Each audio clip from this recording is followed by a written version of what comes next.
Irmão Levi, tudo bem? Vamos examinar verdade ou heresia? O que você acha? Vamos descobrir o que é verdade e descobrir o que é heresia. Verdade é aquilo que está de acordo com a Bíblia. A Bíblia é a verdade. Cristo é a verdade. Nosso Deus, o Espírito Santo são verdades. Heresia é aquilo que, mesmo parecendo ser verdade, vai de encontro ao que está escrito. Então nós vamos descobrir sobre isso aí. Olha os conselhos de nosso Pai bondoso que está no céu. Importa obedecermos a Deus e não aos homens. Antes importa obedecer a Deus do que aos homens. Atos 5:29. E o apóstolo Paulo diz: mas ainda que nós, ou mesmo um anjo vindo do céu, vos pregue evangelho que vá além do que vos temos pregado, ou seja, além do que está escrito, seja anátema. A palavra anátema significa seja maldito. Olha o que Jeremias falou. Assim diz o Senhor: maldito o homem que confia no homem, faz da carne mortal o seu braço e aparta o seu coração do Senhor. Então todo aquele que coloca a sua confiança no homem em relação à sua salvação é maldito. E cedo ou tarde o seu coração termina se apartando do Senhor. Sabe por que não devemos colocar a nossa confiança no homem, mas em Deus? Olha aí, porque só Deus é verdadeiro e mentiroso todo homem. O homem é falho, o homem pode mudar, o homem pode transmitir para nós uma grande verdade mareada de mentiras, de heresias e de falsidades. Deus é o único que não muda, nele não há sombra nem variação de mudança, ok? Bom, o que você acha, irmão? Cabeça no sentido figurado, no sentido simbólico dentro da Bíblia, representa o quê? O que representa a cabeça dentro das Escrituras Sagradas? Será que cabeça no sentido figurado representa reino? Ou será que cabeça representa rei? Quem comanda, irmão? É o corpo ou é a cabeça? Irmão, eu tenho a plena certeza e sou consciente de que dentro da Bíblia nós encontramos uma única verdade. E essa verdade é que cabeça não representa reino, mas rei. Mas eu posso estar errado, então vamos analisar as Escrituras para ver o que ela diz. No capítulo 12 é apresentado um dragão com 7 cabeças e 10 chifres. Segundo a teologia, segundo os teólogos, segundo os nossos pastores, pois eles falam em uma única voz, as 7 cabeças do dragão representam os 7 reinos que oprimiram o povo de Deus, escravizaram, maltrataram no decorrer de toda a história. E a interpretação mais famosa e mais aceita dentro da Igreja Adventista do Sétimo Dia é aquela que começa com o Egito, aí passa pela Síria, Babilônia, Medo-Pérsia, Grécia, Roma pagã e Roma papal. Essa é a mais famosa. Mas ultimamente tem surgido outras, que começa também lá de Babilônia, né? Passa ali, né? Inclui ali os Estados Unidos, a França, e cada dia vai surgindo uma. E vão errar e errar e errar. Sabe por quê? Porque eles se utilizam do princípio errado, de que cabeça é reino. Certo? Quando a gente vai para o capítulo 13, aparece uma besta também com 7 cabeças, que segundo os teólogos representa os 7 reinos que oprimiram o povo de Deus no decorrer de toda a história. Começando com o Egito, a Síria, Babilônia, Medo-Pérsia, Grécia, Roma pagã e Roma papal. Quando a gente vai para Apocalipse capítulo 17, uma mulher está atravessando o deserto montado numa besta de 7 cabeças. E segundo os teólogos, segundo o homem, segundo a teoria humana, também representa os 7 reinos que maltrataram o povo de Deus no decorrer da história. Começando com Egito, Babilônia, Medo-Pérsia, Grécia, Roma pagã, Roma papal, né? E assim sucessivamente. Eu vou apresentar para você, irmão, dentro da Bíblia e baseado na história, 3 erros gravíssimos nessa interpretação aí, que é a mais famosa e é aceita pela maioria daqueles que estão se preparando para habitar no céu. A primeira é que Apocalipse capítulo 17, verso 9, o anjo não fala que cabeças são reinos, mas são reis. Existe uma diferença muito grande entre reino e rei. Rei é um ser humano, um ser vivo, que respira, que toma decisões, que tem inteligência de formular planos para vencer, para derrotar o seu oponente. E reino é um território.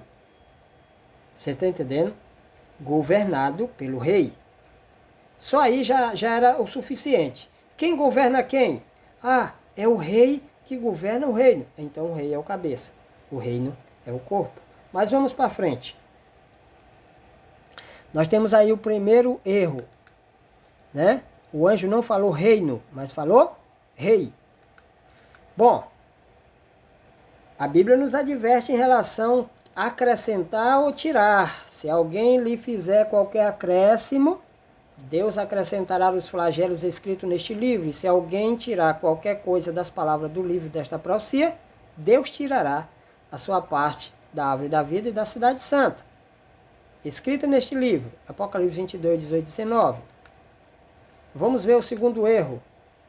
No livro de Juízes, nós encontramos uma lista de 7 nações que dominaram, perseguiram, maltrataram, escravizaram o povo de Deus antes do reino da Assíria. Quem fez essa lista? Vamos ver?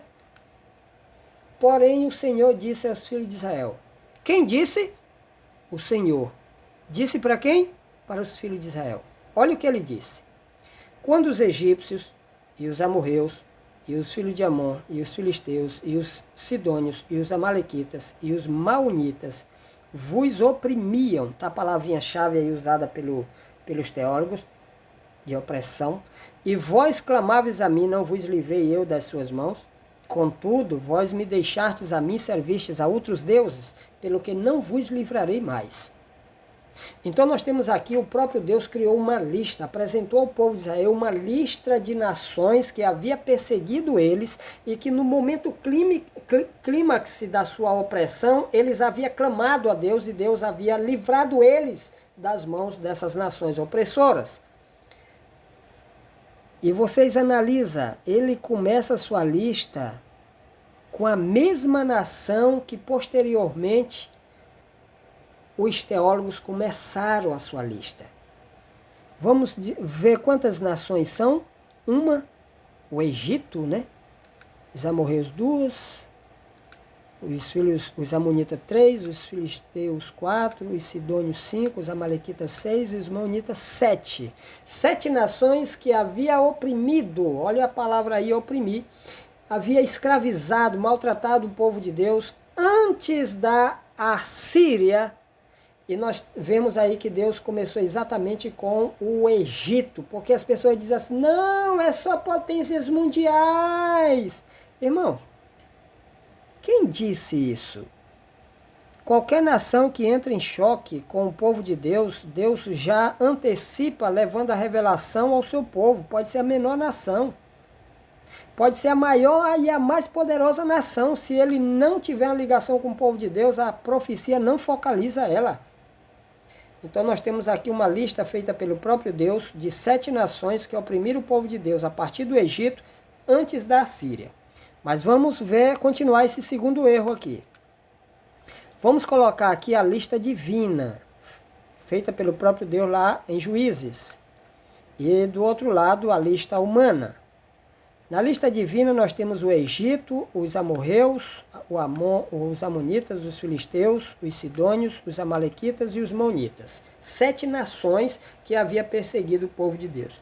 Essa é a lista divina, feita antes da Assíria levar as 10 tribos em cativeiro para as suas terras. No outro lado nós temos a lista teológica, onde os pastores se utilizam para, infelizmente, meu amado, ludibriar nossa mente. Nós temos o Egito, a Assíria, a Babilônia, a Medopérsia, a Grécia, a Roma pagã, né? Roma imperial e Roma papal. Bom, qual foi o erro deles aí? Eles pegaram o Egito, lá da lista de Deus, pularam 6 nações e foram lá para a Síria, para dar certo. Olha, se nós pegar esse negócio de amorreu, amonita, assírio, sidônio, malequita e monita, não vai dar certo. Porque lá os animais só tem 7 cabeças, não é 13. Tá entendendo? Aí vamos analisar aqui. Nós tivemos quantos reinos que perseguiram o povo de Deus, maltrataram, escravizaram no decorrer da história? 1, 2, 3, 4, 5, 6, 7, 8, 9, 10, 11, 12, 13. O Egito está fora porque o Egito está já na lista lá. 13 nações que, de acordo com a Bíblia, perseguiram o povo de Deus.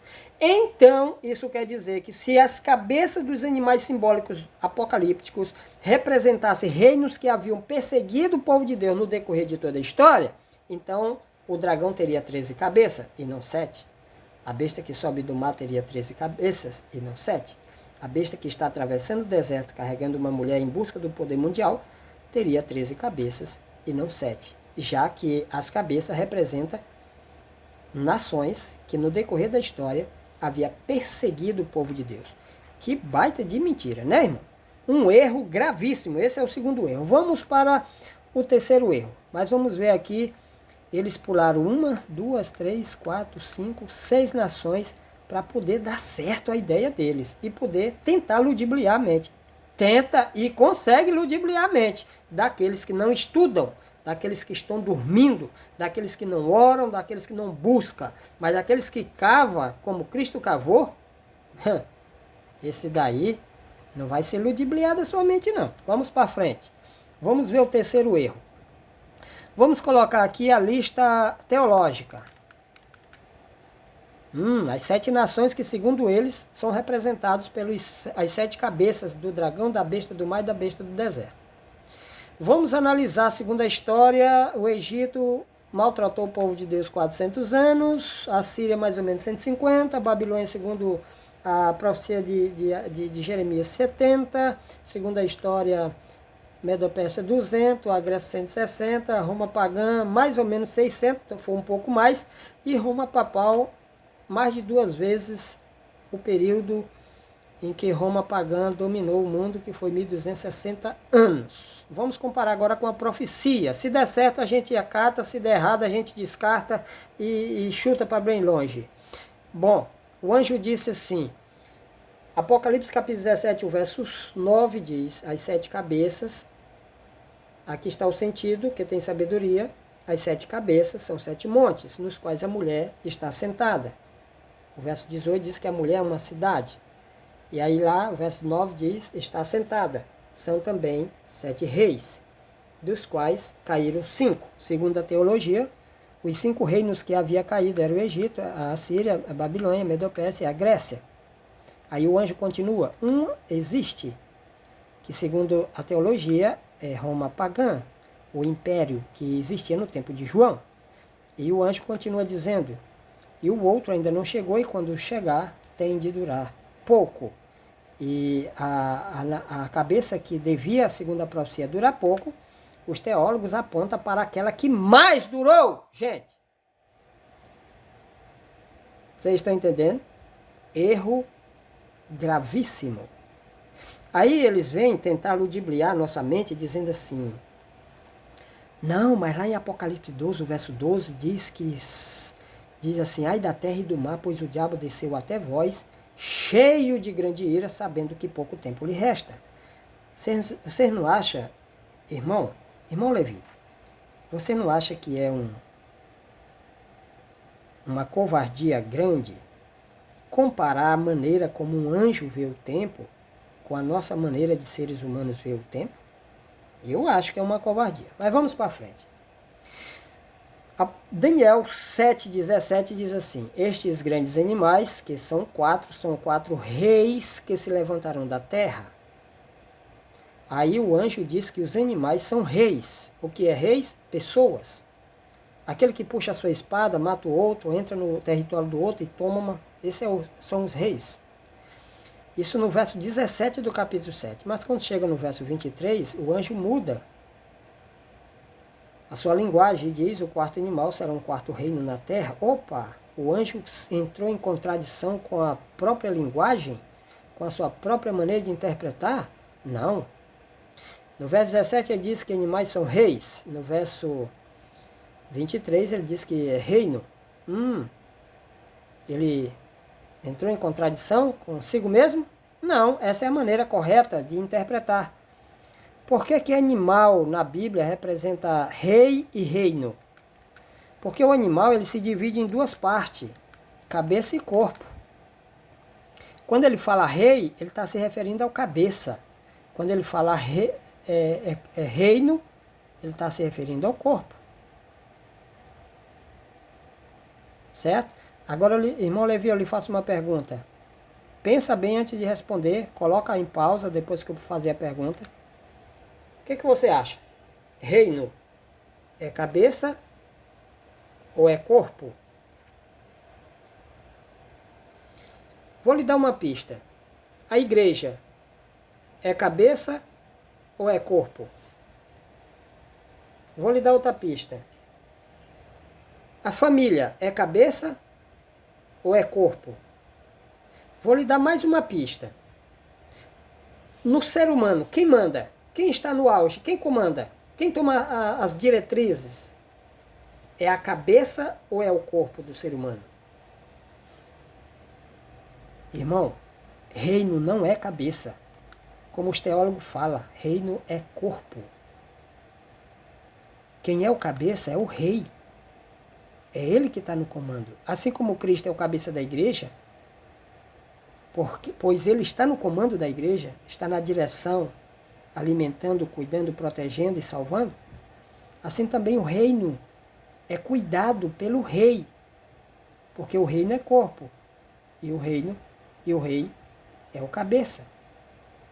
Então, quando o anjo diz, estes animais que são quatro reis, ele está chamando a nossa atenção para aqueles reis que tornaram seus reinos potências mundiais. Quem tornou Babilônia, transformou Babilônia numa potência mundial? Não foi Nabucodonosor? Então ele está nos chamando para esse grande homem. Quem tornou Medo-Pérsia uma potência mundial? Não foi Ciro?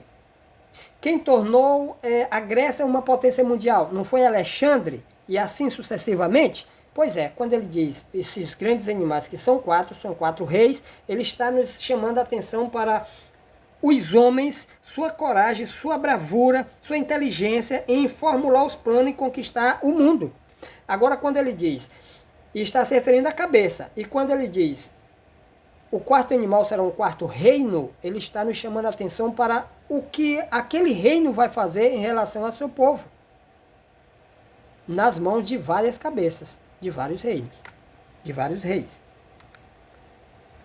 Então, segundo a Bíblia, cabeça significa seres humanos ou divinos. Não existe nenhuma passagem na Bíblia dizendo que cabeça é reino. Mas a Bíblia está cheia de passagens dizendo que cabeças são seres vivos, são seres humanos, aqueles que têm fôlego de vida, aquele que pode, dominar. Por exemplo, qual é o rei dos animais? O leão. O leão é um ser vivo. Então ele é o cabeça deste reino animal. Ok? Vamos para frente. Nós temos aqui a estátua de Nabucodonosor. Não encontrei uma estátua, mas eu vou me utilizar dessa aqui. Você já viu, irmão Levi, como a inspiração divina através do profeta Daniel interpretou a parte do corpo da estátua? A estátua se dividia em duas partes, cabeça e corpo. O corpo se dividia em 4 partes. Vamos ver qual a palavra ele se utiliza para interpretar o corpo da estátua, se era rei ou reino. Ele diz lá, me parece que é o capítulo... o capítulo 2, o verso 37, 39, por aí assim. Ele diz assim, depois de ti se levantará outro reino, inferior ao teu. E um terceiro reino, de bronze, o qual terá domínio sobre toda a terra. O quarto reino será forte como ferro.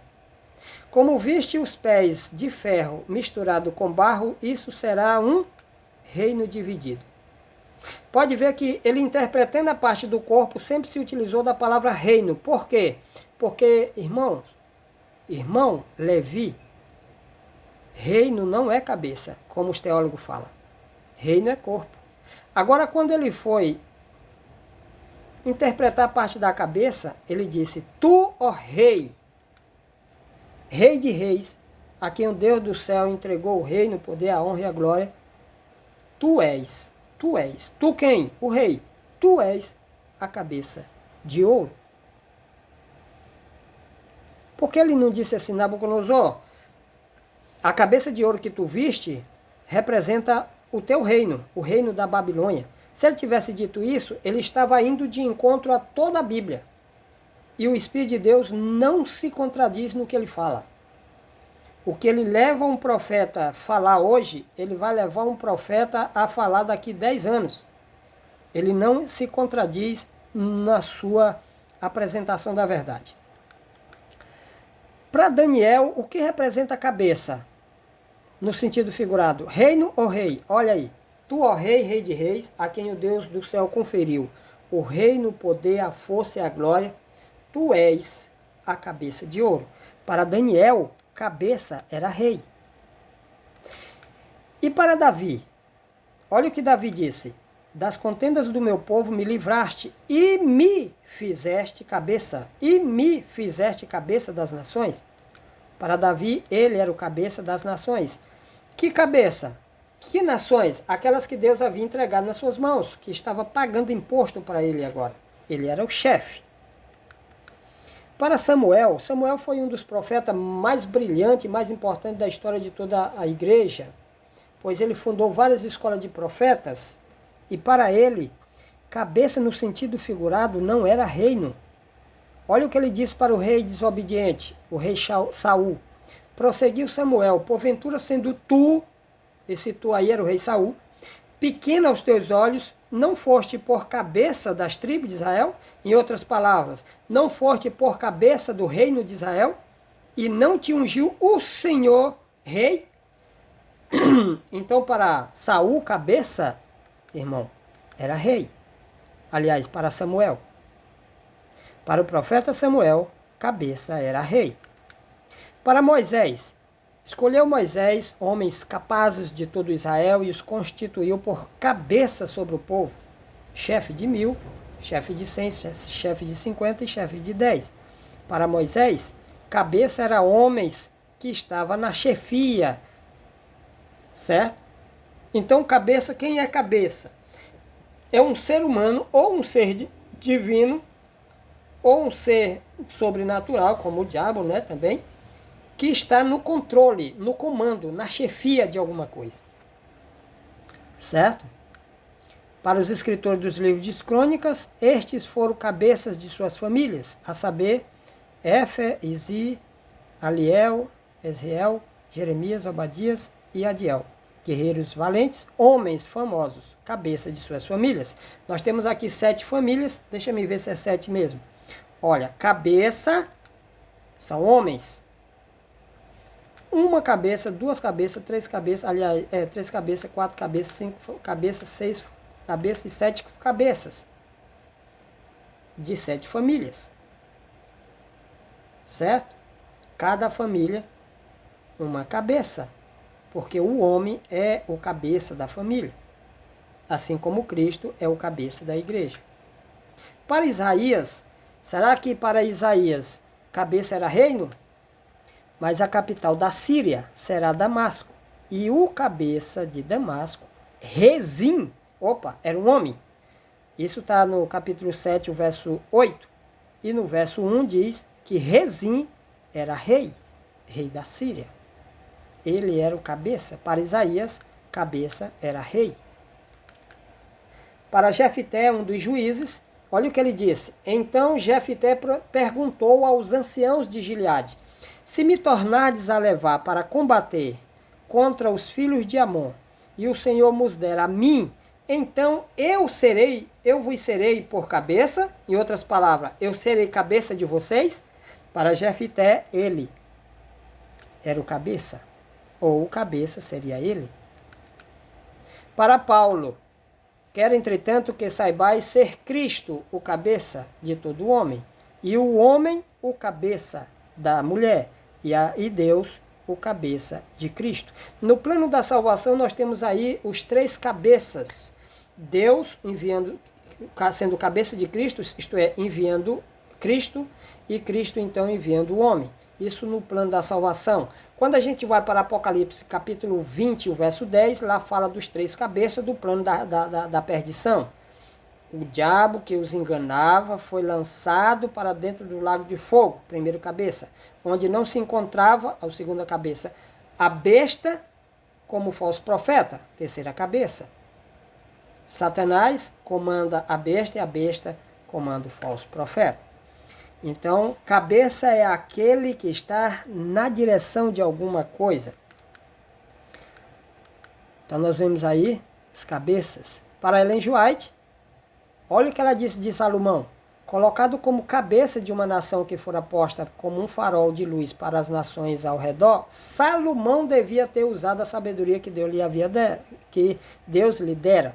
Então, ela fala que Salomão era o cabeça de uma nação, que era a nação israelita. Nação, irmão, é corpo. E o rei é o cabeça. Olha o que ela diz. Patriarcas, profetas e reis. Idólatra por nascimento e educação, e cabeça de um povo idólatra, tinha ele, contudo, um inato senso de justiça e do direito, e Deus podia usá-lo como instrumento da punição dos rebeldes. Olha, idólatra por nascimento e educação e cabeça de um povo idólatra, tinha ele. Ele quem? Nabucodonosor. Ellen G. White diz que Nabucodonosor era o cabeça, assim como Daniel também falou, tu és a cabeça de ouro. Ele era o cabeça de um povo idólatra, inclusive o povo de Israel, porque Israel passou a ser servo dele, certo? Olha o que a senhora White fala no Grande Conflito. No século VI tornou-se o papado, que é o poder, que é o corpo, né? O papado firmemente estabelecido. Fixou-se a sede de seu poderio na cidade imperial e declarou-se ser o bispo de Roma, a cabeça. Quem é o cabeça? É o papado ou é o bispo? Dá uma olhada. No século VI tornou-se o papado firmemente estabelecido. Aí fala lá na frente do bispo. Quem é o cabeça? É o corpo? Irmão, cabeça não é corpo. Cabeça é cabeça. Reino não é cabeça, é corpo. Rei não é corpo. Rei é cabeça. O bispo de Roma é o cabeça do papado, é o cabeça da igreja papal.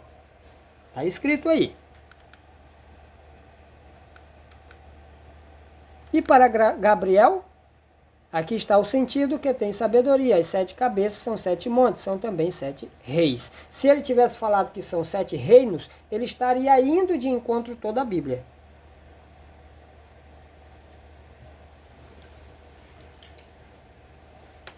Certo?